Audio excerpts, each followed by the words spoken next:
Jacques, bien, je que vous êtes de bonne humeur. Est-ce que ça fait différent des autres matins? Non. Et voilà. Dire, mais ça, on devrait ajouter ça, hein, salut, bonjour, puis en impression, comme ça, la bonne humeur garantie. Voilà. Parce que c'est comme ça tous les matins. Malheureusement, notre bonne humeur est attristée ce matin par un incendie avec blessé grave. Oui, petit incendie à Sainte-Thérèse. Alors, un homme qui a été blessé très, très sérieusement. On dit qu'il a même été brûlé à 90 sur le corps dans cet incendie. Alors, pour l'instant, on pense que c'était la seule personne à l'intérieur de la maison, une maison unifamiliale, mais on continue les recherches au cas où il y aurait quelqu'un d'autre. On a encore la visite d'un abonné aux bonnes nouvelles, Bombardier. Eh oui, ça continue.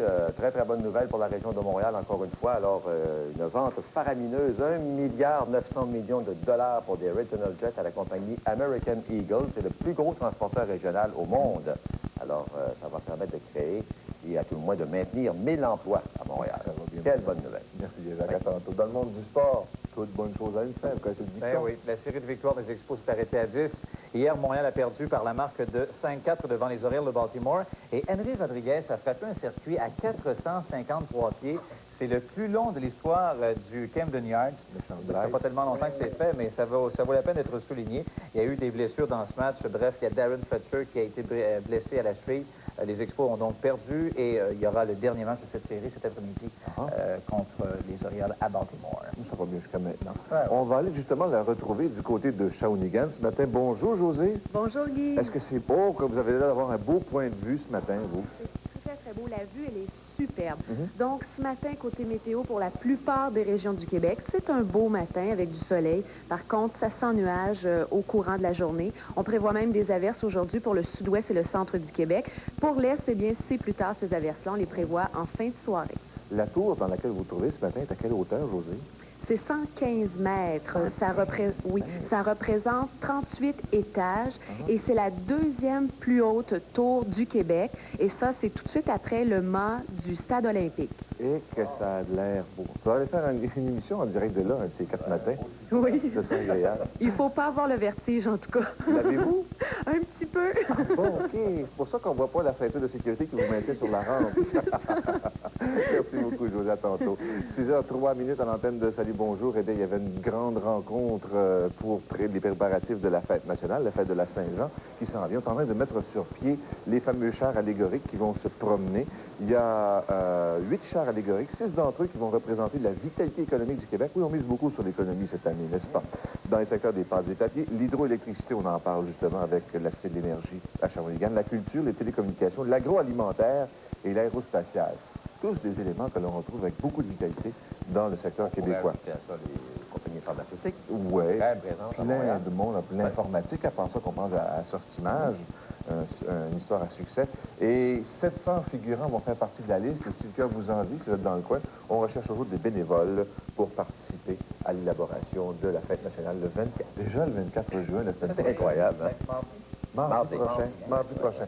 Aujourd'hui, on va parler d'une faille du côté de Netscape, le logiciel furteur sur le site Internet. Marcel Tessier, c'est le matin de l'examen de l'histoire. Le chanteur Gawain sera en compagnie de Pénélope. Aujourd'hui, il y a Michel Pépin qui va nous parler de camps de vacances pour les animaux. Ça existe. Et également, M. Littorio Del Signore, un des artistes peintres de la série Épopée en Amérique, sera avec nous ce matin. Quel bizarre de monde. Lorsqu'on fréquente les pays sous-développés, on dit « ne buvez pas d'eau ». Lorsqu'on fréquente les pays industrialisés, on dit « respirez pas ». Maison unifamiliale qui a été la proie des flammes à l'intersection des rues Coursol et Blainville. Alors, un homme qui était résident de cette maison, un homme d'environ 25 ans, a été brûlé très, très sérieusement, à 90 du corps, dit-on. Alors, il a été transporté à l'hôpital de Saint-Eustache. Il semble qu'il était seul dans la maison, mais quand même, les pompiers fouillent dans les ruines de cette maison pour voir si jamais il n'y avait pas quelqu'un d'autre. Alors, la cause, c'est encore inconnu. Est-ce que c'est une cigarette? Est-ce que c'est une défectuosité électrique? L'enquête le démontrera. Maintenant, mort suspecte à Montréal, dans le quartier Côte-des-Neiges. Un homme a été abattu par balle dans la tête. Son corps a été découvert sur le toit d'un immeuble de 3 étages sur la rue Goyer. Alors, il était quasiment nu lorsqu'on l'a découvert. La police a dépêché des policiers sur place après avoir reçu un appel au 911, un appel d'un voisin qui disait avoir aperçu de la fumée sur le toit de cet immeuble.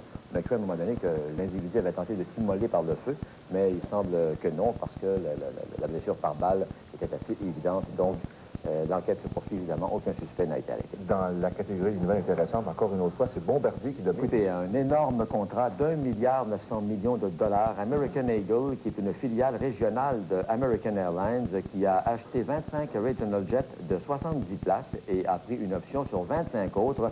Et tout ça à l'issue de 2 ans de négociations avec American Eagle, qui est le plus gros transporteur régional au monde. Alors, Bombardier est un peu déçu, par contre, parce qu'en même temps, American Eagle a acheté 42 appareils de 50 places auprès d'une compagnie brésilienne, parce que ces appareils coûtaient moins cher que chez Bombardier. Mais quoi qu'il en soit, c'est une excellente nouvelle, parce que ça va maintenir ou créer 1000 emplois à Montréal.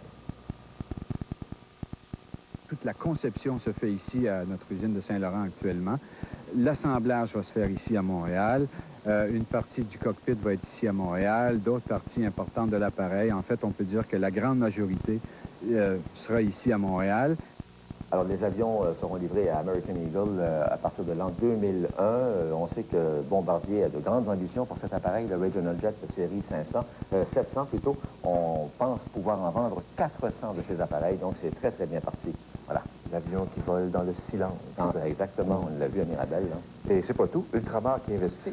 Oui, alors, gros investissement chez Ultramar à Saint-Romuald, 42 millions de dollars, Gérard Deltel, et on parle de la création de plusieurs emplois également. Oui, c'est très, très intéressant ce qui a été annoncé hier pour Saint-Romuald. C'est peut-être pas les milliards de Bombardier, mais remarquez, c'est avec des millions qu'on finit par faire des milliards. Exactement. Donc, 42 millions, c'est une collaboration entre Air Liquide Canada et Ultramar. En fait, on va construire 2 nouvelles usines aux aménagements, aux installations actuelles de Saint-Romuald, une usine de transformation de mazout et une autre de production d'oxygène. Et ça va créer quelques 60 emplois lors des travaux. Maintenant, concrètement, qu'est-ce que ça veut dire pour nous? Bon, pour l'entreprise, d'abord, c'est une réduction des coûts de transport et une réduction des coûts de production. Mais selon le président, on ne peut pas dire qu'il va y avoir une réduction du coût à la pompe. Ça, c'est vrai pour le moment. Maintenant, parlant justement du coût à la pompe, vous savez, il y a 1 an, on était au début de cette fameuse guerre qui avait opposé Ultramar avec tous les autres. Alors, 1 an plus tard, on trace le bilan. Et selon M. Ferland de Ultramar Canada, eh bien, cette guerre-là, il l'a gagnée puisqu'il dit avoir augmenté de 10 son volume des ventes à la pompe pour l'Est du Canada. Oui, on apprenait ce matin en prenant connaissance de cette nouvelle que Air Liquide et Ultramar partagent les mêmes installations. Oui, alors ils vont collaborer ensemble, ils vont faire ça, tout ça ensemble, puis on voit justement entre l'air liquide et le produit pétrolier une espèce de travail commun qui se fait, une espèce de symbiose. Gérard, est-ce que vous savez si les feux dans Charlevoix sont maintenant sous contrôle? Oui, tout a été bien. Vers midi, tout était épongé, étouffé. Le bon Dieu nous a aidés. On n'en parle plus. Merci. Au revoir, Gérard. Gérard. Eh bien, une semaine à oublier pour le maire Bourque. Décidément, c'est pas sa semaine. Hein. Hier, c'est le ministre Trudel qui est revenu à la charge encore, cette fois pour taper sur les doigts du maire Bourque pour l'absence de rigueur dans la gestion des dépenses de Montréal. Rien d'illégal, dit M. Trudel, mais il y a trop de laxisme, trop de laisser-aller, pas assez de rigueur. Alors, Pierre Bourque a 4 mois pour remettre de l'ordre dans tout ça. La gestion du programme d'immobilisation à la Ville de Montréal doit retrouver davantage de rigueur au niveau des processus de prise de décision par les élus et du suivi de la décision, davantage de rigueur. Ça, c'est ce que je vous avais dit, qu'il n'y avait pas d'illégalité. Je suis content que le ministre le confirme. Alors, c'est clair dans ma tête qu'il n'y en a jamais eu. D'autre part, la relâche, j'ai demandé qu'on accentue les contrôles. Alors, pour ce qui est du fameux pacte fiscal, il sera approuvé aujourd'hui, semble-t-il, au Conseil des ministres, mais il ne sera que de 50 millions, et non pas de 60 millions, comme le réclamait le maire Bourque. Alors, un autre coup dur pour M. Bourque. Et pendant cela, à l'étranger, une explosion en Colombie. Oui, ça s'est passé à Bogota, tout près de Bogota, en banlieue, en fait, la capitale de la Colombie. Explosion d'un camion piégé. Il y a 8 policiers qui ont été tués, des membres de l'escouade spéciale qui fait la lutte à la contrebande d'armements et d'explosifs. Il y a eu 10 blessés également. Des policiers inspectaient le camion suspect lorsqu'il a explosé. De toute évidence, c'était une bombe télécommandée. Le commissariat a été en partie détruit, le commissariat de police qui était tout près. Aucun détenu dans ce commissariat n'a été touché. Bon, presque 6h14. On a souvent parlé au Québec et dans d'autres parties du monde de l'installation peut-être possible dans les écoles de détecteurs de métaux pour détecter les élèves qui arrivent à l'école avec des couteaux, ou même avec des armes à feu. Ah ouais? Savez-vous combien d'élèves d'écoles, pas de collège ni d'université, d'écoles, par exemple, d'écoles secondaires, en 1995-96, durant l'année scolaire, qui ont été expulsés pour port d'armes à feu dans leurs écoles? 6276. 6276 jeunes Américains qui ont été expulsés de leur école pour avoir entré dans les classes avec une arme à feu. Peut-être que là aussi, on met de l'avant ce fameux projet de détecteur de métal. 6h15, dans une trentaine de secondes, cette fois, on retourne du côté de Shawinigan, rejoindre José, qui nous parle de son point de vue de l'arrivée du soleil, encore pour aujourd'hui. Oui, quel beau début de journée, surtout pour le centre du Québec, le sud-ouest et l'est du Québec. Donc, c'est du beau soleil ce matin. Par contre, on prévoit un ennuagement et des nuages pour l'ensemble du territoire québécois aujourd'hui et même des averses, surtout pour le sud-ouest et le centre du Québec. Donc, en détail maintenant pour le sud-ouest. Pour Montréal, ce matin, c'est brumeux par endroits. On prévoit un ennuagement qui est prévu ce matin. Quelques petites percées de soleil, mais pas beaucoup. Donc, ennuagement, on prévoit même des averses pour cet après-midi. Un risque d'orage qui est prévu 24 degrés. Pour les Laurentides et l'Outaouais, un ennuagement ce matin suivi d'averses en après-midi, un maximum de 22 et 24 degrés. Pour l'Estrie, la Beauce et la Mauricie, c'est un ennuagement tôt ce matin, suivi d'averses vers midi. Pour Québec, c'est du soleil. Un ennuagement également là est prévu en mi-journée et des averses également en fin de journée. Donc, le mercure variera entre 20 et 24 degrés. Plus à l'est maintenant, pour le Saguenay-Lac-Saint-Jean, c'est du soleil ce matin, des nuages par la suite. Il y a même un risque d'averse pour ce soir. Pour la Côte-Nord, c'est du soleil, quelques passages nuageux pour ce matin. Un ennuagement est prévu cet après-midi avec 40 de probabilité d'averse en soirée. Pour la Basse-Côte-Nord, c'est nuageux, dégagement partiel cet après-midi. On prévoit même des averses peut-être en fin de soirée. Pour la Gaspésie et le Bas-Saint-Laurent, c'est brumeux ce matin par endroits, ennuagement partiel en après-midi, 40 et 60 de probabilité d'averse. Des maximums entre 13 et 20 degrés. Pour les îles de la Madeleine, maintenant, c'est nuageux. Des averses sont prévues, des orages également, cessant vers midi, et on prévoit quelques petites percées de soleil au courant de l'après-midi. Un maximum de 17 degrés. Pour les régions au nord-ouest, l'Abitibi-Témiscamingue, c'est nuageux avec des éclaircies aujourd'hui, maximum de 21. Pour la baie James, c'est nuageux, 70 de probabilité d'averse. Et pour le Grand Nord, c'est un ciel variable avec des maximums entre 15 et 20 degrés. À plus long terme maintenant, pour demain, jeudi, on prévoit un dégagement, quelques petites percées de soleil ensuite pour le restant de la journée. Pour vendredi, par contre, c'est le retour de la pluie. On ne prévoit pas un très beau week-end à l'heure qu'il est actuellement, mais ça peut toujours changer. Donc, pour ce week-end, on prévoit de la pluie pour vendredi et samedi. Quand même des températures assez chaudes de 28 et 25 degrés. Donc, actuellement, on se trouve à la Cité de l'Énergie à Shawinigan. Et c'est pour la première fois, oui, c'est à compter du 21 juin, donc samedi prochain, que les gens, le public, pourront venir découvrir 100 ans d'évolution industrielle. Donc, le soleil s'est levé à 5h06 et se couchera à 20h47. Merci beaucoup. Mais vous devez avoir un sacré point de vue du haut de cette tour-là. Ah, c'est incroyable, Guy. Une vue panoramique qu'on a ici ce matin, c'est de toute beauté. José, combien ça coûte pour avoir une belle fin de semaine? Ça coûte pas cher. Vous êtes négociable. Merci beaucoup. À tantôt, 6h17. Alors qu'on aperçoit que pendant quelques instants, cet autobus scolaire qui va faire ses derniers transports d'élèves, de jeunes écoliers, avant que les moteurs ne se taisent. Parce que les jeunes écoliers, à compter de la fin de semaine, vont tomber en vacances. Et ça, c'est la belle période de l'année quand tu es aux études. Quand on commence à penser aux vacances d'été. Avec les petits voyages. C'est le rendez-vous annuel. Parmi les grandes manifestations, il y a Wimbledon et il y a le Royal Ascot. Bien sûr, ce sont des courses de chevaux, mais regardez, une des particularités de cette manifestation très prisée par les gens de Grande-Bretagne, c'est le défi des chapeaux. Évidemment, dans la collection de chapeaux, elle est du rabat, la reine Élisabeth II, qui est arrivée en carrosse ouvert, s'il vous plaît. Et c'est vraiment le rendez-vous de la haute société qui se pavane avec son petit bibi. Il y a eu, effectivement, il y a eu des courses de chevaux parmi les courses de chapeaux. Et finalement, il y a des jockeys. Et ça se déroule sur plusieurs journées, ce rendez-vous de Royal Ascot. Et à chaque année, on dirait que les courses de chevaux arrivent deuxième derrière le défilé des chapeaux. 6h18. Malheureusement, ce matin, Guy, on se lève avec absence de record d'équipe pour les expos. Ben oui, on s'attendait à une 11e victoire pour les expos, puis c'était ça, le record d'équipe en fait. Mais hier, la série de victoires s'est arrêtée à 10, puisque Montréal a perdu par la marque de 5-4 hier contre les Orioles à Baltimore. Jim Bollinger a été malmené en première. Les Orioles ont compté 3 points, simple de Webster qui fait compter Tarasco. Circuit de Henry Rodriguez en 3e manche, 453 pieds. C'est le plus long circuit de la jeune histoire du Camden Yards. Et puis, ça atterrit, ça, dans la rue, ce circuit de Henry Rodriguez. Brian McGuire, encore une fois, il a frappé en lieu sûr hier. Ça fait 12 matchs qu'il est avec les Expos. Il a frappé en lieu sûr dans toutes ses parties.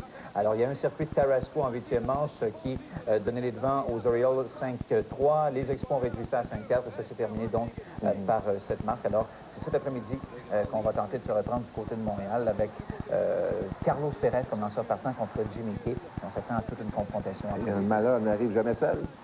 Bien, un malheur n'arrive jamais seul parce que oui, les Braves d'Atlanta, ça dépend comment on voit ça, Guy. Je dois que les Braves perdent. Les Braves ont gagné hier à Toronto. Un circuit de 3 points de Ryan Glasgow a aidé les Braves à gagner 8-7 contre les Blue Jays. Alors, c'est Sean Green qui a frappé 2 circuits tout de même pour Toronto, dont un en 8e manche qui a réduit l'écart. Et finalement, les Blue Jays ont gagné. Alors, Montréal se retrouve à 4 matchs et demi du sommet de la section Est ce matin. Parmi les autres parties qu'on surveillait hier, la Floride a gagné 3-2 contre Détroit. Et puis, les Tigers, 4 défaites de suite. Et puis, les Yankees de New York ont gagné 6-3 contre les Mets. Alors, ce qui veut dire, c'est que les Expos sont à 2 matchs de la fiche de meilleur deuxième. 56 000 personnes. 56 000 personnes. Bowman est sur le point de décider son avenir. Oui, il a mené les Red Wings de Détroit à leur première conquête de la Coupe Stanley en 42 ans. C'était les obsèques de David Côté et Étienne Fortin. Le père d'Étienne, un adolescent qui avait 17 ans, a tenu à nous rencontrer. Il m'a dit qu'il voulait passer un message pour les autres parents d'enfants qui peuvent être attirés par la mode punk. Les parents qui voient arriver leurs enfants avec les cheveux de différentes couleurs et un anneau à différentes parties du corps et qui en sont désemparés. Aussi les gens qui les côtoient sur la rue. Ce père qui a accepté le choix de vie de son fils, il a 2 autres enfants dans les mêmes âges qui ne sont pas punk, a dit il faut les accepter, il faut les aimer. Ce sont des jeunes qui sont aussi beaux que les autres. Voici son témoignage. J'aimerais ça que la mort d'Étienne ne soit pas inutile. Et puis, c'est incroyable les messages d'amour qu'on a eus, qui ont été, puis l'énergie qui a été dégagée depuis ce temps-là à travers tous ces copains et copines qui sont venus le voir. Puis j'aimerais dire aux parents qui ont des enfants qui sont punk, que c'est du beau monde, c'est du très, très, très beau monde. Ce serait le fun qu'on les respecte pour ce qu'ils sont et comme ils sont. C'est une partie de la génération future, puis s'ils peuvent nous amener un monde meilleur à leur image, colorée comme ils sont, ça va être fantastique. Un mode de vie, oui. C'était une cérémonie très émouvante. Moi, je n'ai jamais rien vu de tel. Le père d'Étienne a respecté sa volonté, c'est-à-dire qu'il a demandé que l'on emploie un cercueil en bois, en contreplaqué. Et lundi après-midi, il a invité une centaine d'amis d'Étienne à aller dessiner des graffitis sur le cercueil. Et à l'intérieur, tous ses amis ont déposé des photos, des souvenirs, des laissez-passer, bref, des choses qui leur rappelaient leur contact avec ce garçon. Et ce qu'ils souhaitent par ce message, c'est que l'on soit plus ouvert envers ces jeunes qui sont peut-être différents, mais qui n'en méritent pas moins le respect. Membre de la société, ben oui. Au revoir. Au revoir. Merci. Voilà, merci Pierre. Donc on va faire une courte pause. On revient avec d'autres informations après la pause. La famille Lemay de Saint-Grégoire se prépare à reconstruire l'usine de meubles détruite par une explosion le 3 juin dernier. Les propriétaires ont confirmé leur intention à la sortie d'une rencontre de 2 heures avec des fonctionnaires du gouvernement à l'hôtel de ville de Bécancour hier. L'usine serait probablement reconstruite sur un terrain de la ville à proximité du pont La Violette. Ils espèrent entreprendre les travaux d'ici la fin de l'été, mais doivent encore compléter plusieurs démarches et formalités. On en est au stade d'évaluer des prix à savoir pour la bâtisse, la machinerie, le terrain, tout le tralala que ça prend. Alors, on devrait être en mesure de donner des confirmations tout ça d'ici une semaine ou 2. C'est-à-dire qu'on ne sait pas encore si on reconstruit ou si on aménage dans une bâtisse existante. On s'enligne plus vers une construction. Ah oui? Oui. Toujours à Bécancour. Toujours dans la ville de Bécancour, secteur Saint-Grégoire. On parle de quelques mois pour une reconstruction éventuelle. Et évidemment, c'est sur le territoire de la ville. Ça, c'est notre préoccupation première. C'est la préservation de 30 emplois permanents. Et ça semble en très bonne voie actuellement. C'est une excellente rencontre que nous avons eue avec les promoteurs aujourd'hui. Je pense que tout le monde est bien satisfait autour de la table. La famille de l'antiquaire Étienne Thérien offre une récompense de 10 000 $ pour retrouver le corps du disparu. Elle se dit même prête à donner de l'argent aux responsables du guet-apens pour mettre un terme à l'interminable attente. Les parents d'Étienne Thérien ne cherchent pas d'informations sur ce qui s'est passé le 21 mars dernier, mais souhaitent pouvoir organiser des funérailles et rendre un dernier hommage à l'antiquaire. Le suspect du meurtre de Louisville, Steve Dupuis, a essuyé un refus de l'armée quelques jours avant de s'en prendre à Gérald Jacob, le cuisinier du restaurant L'Arc-en-Fleur.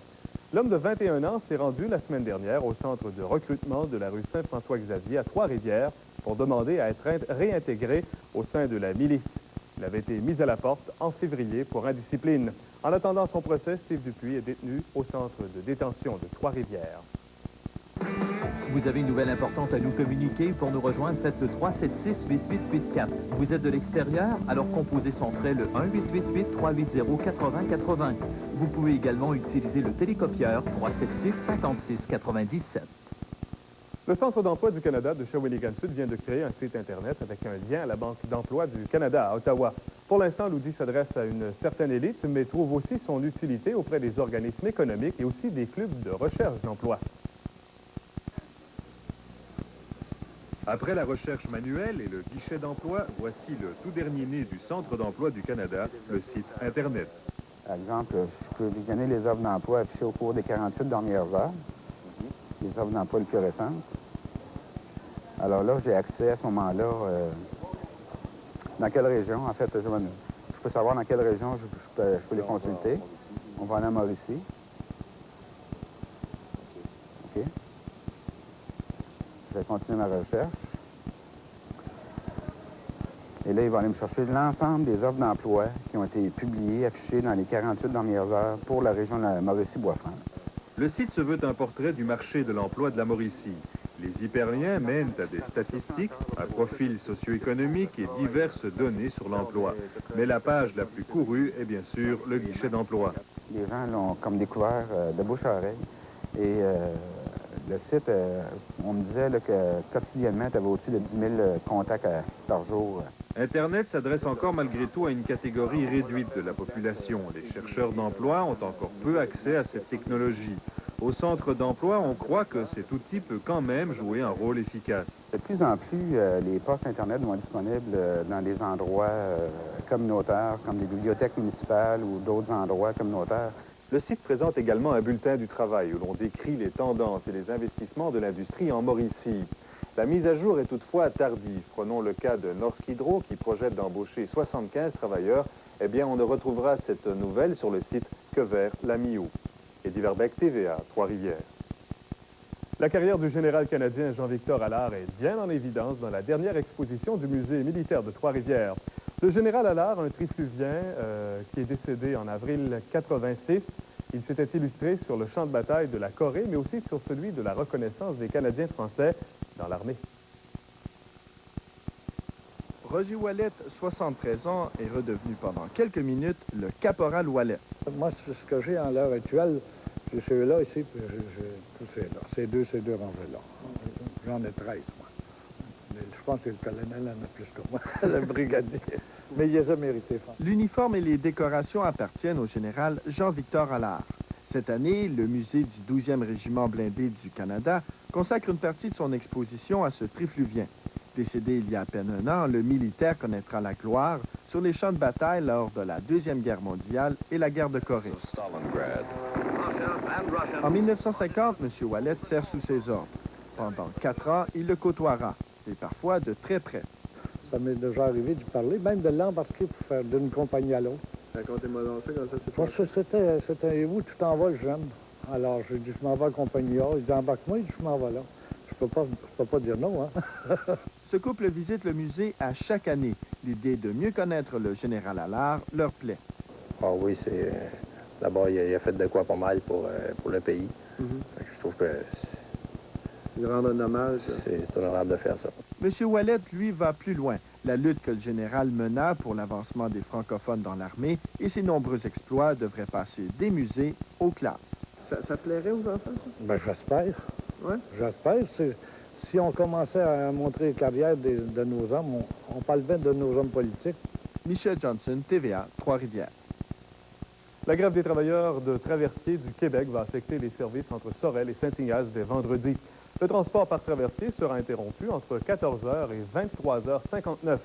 La convention collective des employés syndiqués à la CSN est échue depuis juin 1995. Les négociations ont achoppé la semaine dernière, malgré l'intervention d'un conciliateur. Les syndiqués manifestent, entre autres, pour forcer la Société des traversiers du Québec à reconsidérer les différentes coupures de service. Au sport, les Orioles de Baltimore ont mis fin hier à la série victorieuse des Expos. Ils ont été incapables de remporter un 11e match de suite en s'inclinant 5-4. Les Orioles ont appris du match de la veille. Dès la première manche, ils comptent 3 points aux dépens de Jim Bollinger. Ici, le simple de Webster fait compter Tony Tarasco.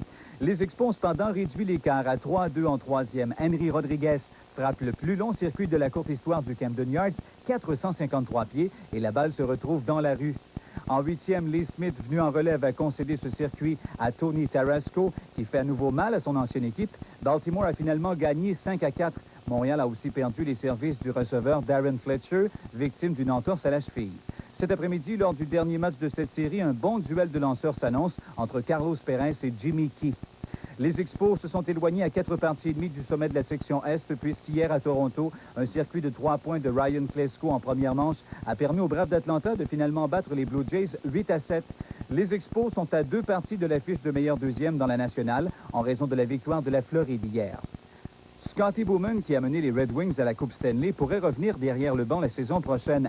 Le propriétaire de l'équipe, Mike Ilitch, lui a fait une offre de contrat et Bowman fera connaître sa décision demain ou vendredi après avoir passé des examens médicaux. Les villes de Nashville, Atlanta, Saint Paul, Minnesota et Columbus ont été choisies en vue de la prochaine expansion de la Ligue nationale de hockey. Nashville commencera ses activités en 98, Atlanta suivra en 99, Saint Paul et Columbus porteront le nombre d'équipes à 30 en l'an 2000. Finalement, au roller hockey, les Roadrunners de Montréal ont subi une 3e défaite de suite hier, 6-3 contre les Wheels à Ottawa. Le match a été disputé devant un peu plus de 2600 amateurs. Le trifluvien Steve Bégin traverse une période importante de sa carrière de hockeyeur. L'ancien membre des Estacades 3A et des Foreurs de Val-d'Or vient de recevoir une invitation d'Équipe Canada Junior et serait sur le point de signer un contrat avec les Flames de Calgary. Serge Larry l'a rencontré. Steve Bégin est un joueur qui passe difficilement inaperçu sur une patinoire. Fougueux, le joueur de centre des Foreurs de Val-d'Or, vient de recevoir une invitation à participer au prochain camp estival d'Équipe Canada Junior. Je pensais à ça, mais jamais j'aurais pensé être invité. Puis là, ils m'ont invité. Fait que je pense que je vais tout donner pour faire ma place là, pour avoir une chance de faire le club. Fait que là, ils m'ont donné l'invitation. C'est à moi de faire le reste. Bégin passe la saison estivale à Trois-Rivières. L'athlète de 19 ans s'entraîne sérieusement en vue du prochain camp d'entraînement des Flames de Calgary, où il entend se faire remarquer. Pour ça, je n'étais pas connu, je veux dire. Puis, ils me regardent à moi, premièrement, parce que j'étais plus jeune. Là, cette année, je vais avoir 19 ans. Ils vont plus me regarder, ils vont plus voir des choses en moi que peut-être l'an passé, ils trouvaient il est trop jeune. Fait que même s'il fait à l'affaire, c'est pour se montrer, tout ça. Puis cette année, je vais connaître un peu plus le monde. Steve Bégin n'est pas le type de joueur qui s'en laisse imposer par l'adversaire. Sur le plan hockey, il est conscient qu'il devra améliorer son jeu autour du filet. J'aimerais s'améliorer, c'est scorer plus de buts mes mains. J'ai de la misère un peu avec ça. Moi, c'est plutôt du don, pen chase, frapper, travailler. Est-ce qu'il y a 2 usines du côté du groupe Bombardier Aéronautique? Et je pense que les deux, évidemment, travaillent une avec l'autre conjointement. Oui, tout à fait. Il faut dire qu'à Montréal, par exemple, il y a une usine à Saint-Laurent qui, elle, où on fabrique les pièces et l'outillage pour fabriquer les pièces d'avion. Et ces pièces sont acheminées